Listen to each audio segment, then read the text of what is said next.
Sorry.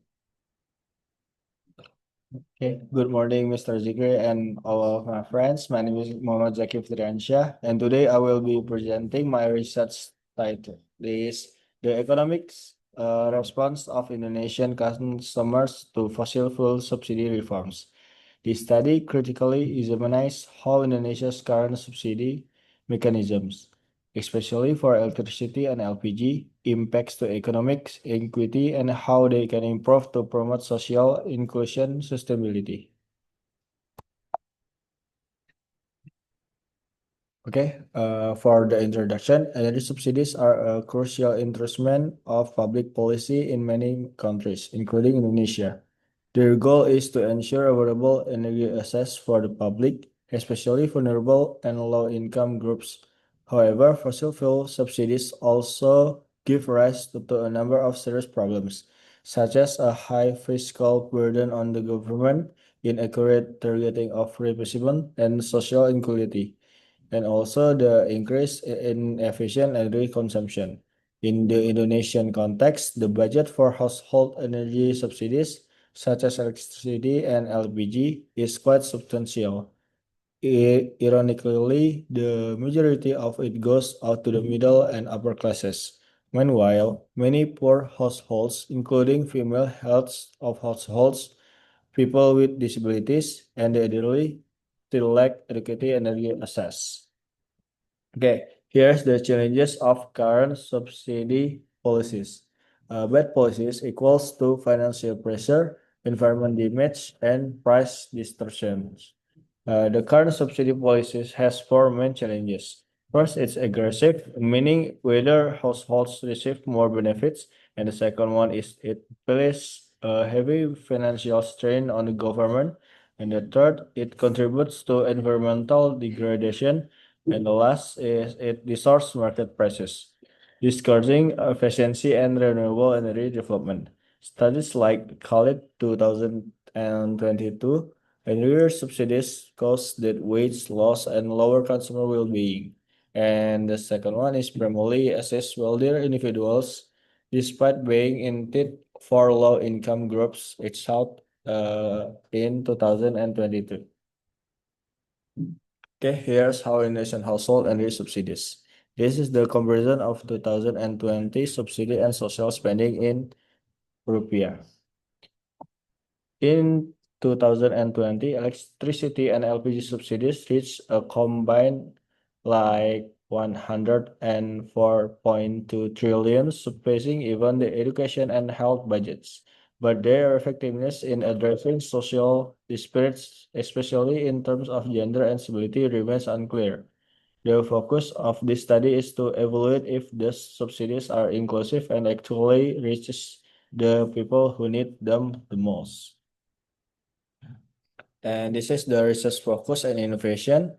The focus is about two. The first one is equity gender, and the second one is social inclusivity. This research aim to explore policy assessment, and the second one is assess the government capacity for reforms. And the third one is introduce an innovative approach using micro-level data. Unlike previous studies that relied on microeconomics or fiscal models, this research uses detailed data collected for social protection programs, focusing on vulnerable groups, especially in relation to gender and social inclusivity. Equity in electricity subsidies.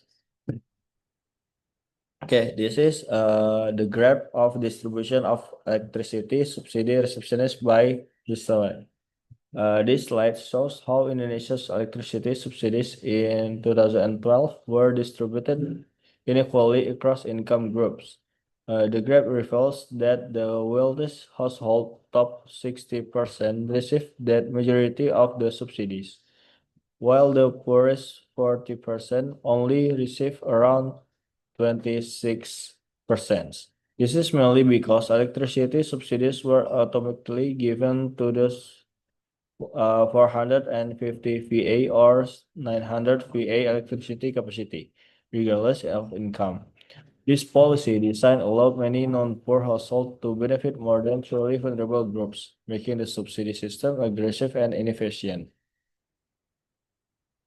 Okay, this graph is the Indonesian government attempt to distribute electricity subsidies evenly through targeted policies in 2017, but inequality still persists. The graph in this slide illustrates the sharp rise in subsidized LPG consumption over the past decade. In 2010, only 0.85 million metric tons of LPG consumed was subsidized, but by 2020, the number had surged to 7.13 million, over 92% of the total LPG use. Meanwhile, non-subsidy LPG use declined. This growth in subsidized LPG use has led to increased fiscal pressure and higher dependence on imports, as 72.1% of LPG in 2020 was imported. Instead of helping low-income households, the subsidy mostly benefits wealthy families who consume more, like as you can say, and you can see the data and the graph. Okay. Next is equity of LPG subsidy policy.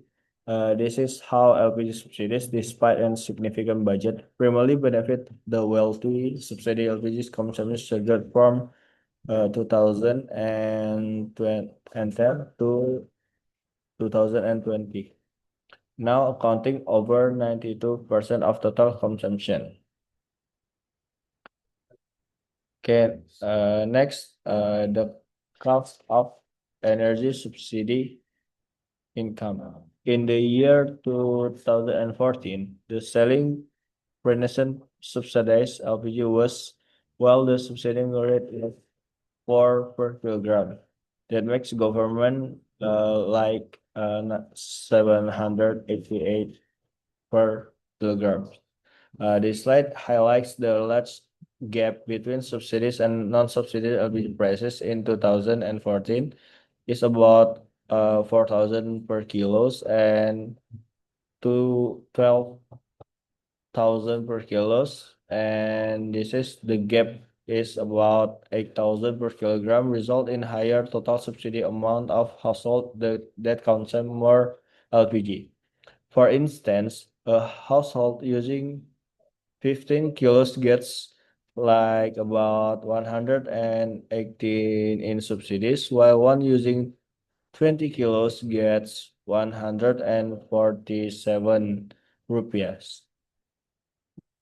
Because wealthier families typically consume more energy, they receive larger subsidies. This subsidy structure favors high users and reinforces inequality, especially for poor households in remote areas who may haven't access to LPG at all. Okay, next is energy subsidy inequality is caused by household-based energy subsidies exacerbate inequality by overlooking gender and social inclusivity. Higher consumption level leads to greater subsidies, disproportionately benefiting higher income households. The first step one is electricity subsidies, the second is LPG subsidies, and the third one is accessibilities. Higher electricity consumption by wealthier households result in larger subsidies, while poorer households in remote areas receive less or none, actually. Similar to electricity, higher LPG consumption by affluent households yield more substantial subsidies, leaving disadvantaged households unreserved. For the entry barriers like financial constraint, I think lack of distribution and reliance on alternative fuels further worsen inequity. Okay. There are two approaches to improving LPG subsidies among others. The first one is limiting access to subsidy LPGs. That's 3 points. The first is politically more straightforward, as it gives the impression that subsidies remain in place. However, it has consistently failed in the past due to continued availability of cheap subsidized LPG. Example like the closed distribution policy failed to limit access only to low-income household. And the second one is direct subsidy to household, politically more complex as it requires fundamental policy changes, but it's more promising in addressing the root causes of the subsidy issue. Subsidy is transferred directly to poor and vulnerable households via banking mechanism. This resembles the LPG coupon system in Ecuador at CESO et al. 2020, but with a digital transfer method. The government can control the subsidy amount based on the household condition and needs. And this is how the government is improving about energy subsidy policy. The first one is requires a unified registry of poor and vulnerable household based on transparent criteria. Subsidy disbursement mechanism should allow purchase of energy commodities beyond PLN and Pertamina, such as initial electricity connection or LPG equipment, aligning with the compatibility approach, like freedom, equity, and sustainability. The mechanism must ensure subsidies are used exclusively for energy access in line with law number 30 and 2007, I guess. Okay, the government has tested the various technologies since 2015, including the debit cards, QR codes, SMS-based service, and NFC and biometric systems. Positive results have emerged, especially from the transition of the Ruskin program of non-cash food assistance or BPNT via debit cards. These digital solutions are essential enablers for fair and efficient subsidy distribution. Okay, for the conclusion and policy recommendation, in my opinion, the government can reform energy subsidy policy by leveraging exciting social welfare data and electronic banking transfer systems. This approach can improve the accuracy of subsidy distribution, promote gender and social inclusivity, support renewable energy development, and ensure that subsidies are directed to poor and vulnerable groups. While this shift promises significant benefits, such as budget efficiency and a more just energy transition, it also presents challenges, like particularly the need of the manage potential public resistance to price adjustment for LPG electricity. These challenges require strong interministerial coordination and comprehensive public education to ensure successful implementation. To summarize, Indonesia must reform its fossil fuel subsidy policy using integrated welfare data and digital banking. This will not only improve the rating but also promote social inclusion, energy equity, and of course the budget efficiency. However, it won't be easy. This may be a public resistance to price hikes. Therefore, strong coordination, regulatory reform, and public education will be the key for the success. This is about the research. As you can see, the findings reveal that current subsidy policies purport equally, favoring higher consuming and wealthy groups. The study concludes with practical policy recommendations, such as implementing direct household subsidies and enhancing data accuracy and distribution mechanism. This suggestion aim to promote is just energy transition, support budget efficiency, and improve welfare outcomes for marginalized communities. Ultimately, the research contributes to both national and global discourse on inclusive and sustainable energy policy reforms. Okay, thank you for your attention. I hope this presentation has offered valuable insights to the challenges and opportunities for reforming Indonesian energy subsidy policy. I'll look for a break and thank you.